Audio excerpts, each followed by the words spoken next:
রান্না করতাম গিয়া আজকে জামাইয়ের উপরে এমন রাগ উঠছে, তোমরাও হয়তো বুঝাইয়া কইতাম পারতাম না, তারপরেও চেষ্টা করুম অল্প স্বল্প বুঝাইয়া কোন। দিনটা আসলে শনিবার, বাজার বারের দিন। তো ওই দিন জানি টুকটাক অনেক কিছুই বাজার আনবো, মাছ মাংস আনবো।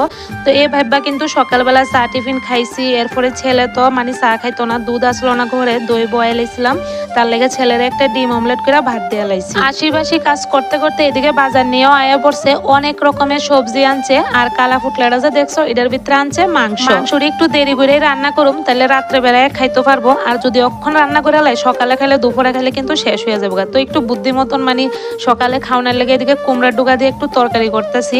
আর কইলাম না দই বয়াইছি, হয়ে যাবে সকালের খাওয়া। মাংসের ফুটলাটা না খুললে কিন্তু আমি এর আগে মশলাটা বানাই লাইতেছি, মানে একদিকে রান্না করতেছি আরেকদিকে মশলা করে লাইতেছি মাংসর লেগা।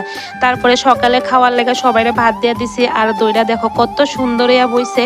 আমি কিন্তু সকালে দই দিয়া খাইতাম না, আমি ডুগা তরকারি দিয়ে একদম ভাতের সব দিয়ে এক লগে মাইখা ভাত খাইছি।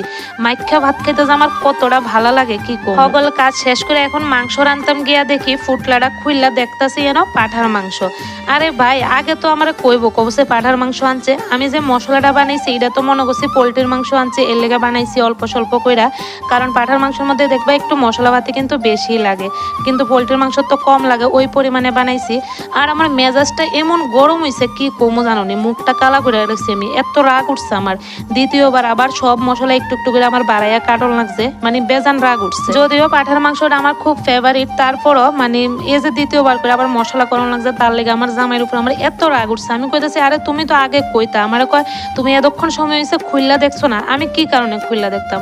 আমি ভাবছি সকালের খাওয়া দাওয়া শেষ করি তারপরে না হয় ফুটলাটা খুলুম। আর কালা ফুটলার মধ্যে আনছে, এটা দেখাও যায় না যে কি এর মাংস আনছে। সকল কিছু কাম সাইরা একটু সময় শুইছিলাম, এরপরে আয়া আমার ডাকতেছে উড়ো দেখো কিতা আনছি, মানে মাছ আনতে গেছে তাই না, আয়া দেখি চাল নিয়ে আইছে। আমার কইতাছে ওই দিনের মতন ফ্রাইড রাইস রান্না করো।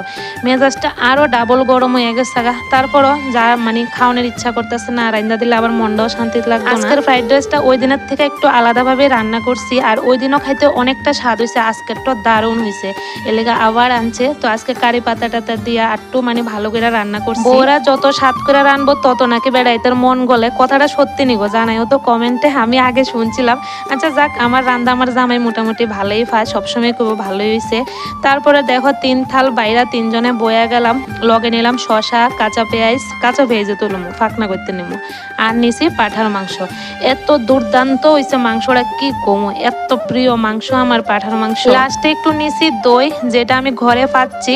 আর হ্যাঁ, আমার জামাই আমারে কইতাছে তখন তো আমার উপর অনেকটা রাগ করছো, ওহন দেখি ভালোভাবে খাইতেছো। আরে খাওয়ানোর সময় কি আর রাগের কথা মনে থাকে কও? তো যাই হোক, খাওয়া দাওয়া শেষ করে এখন পান খাইতেছে।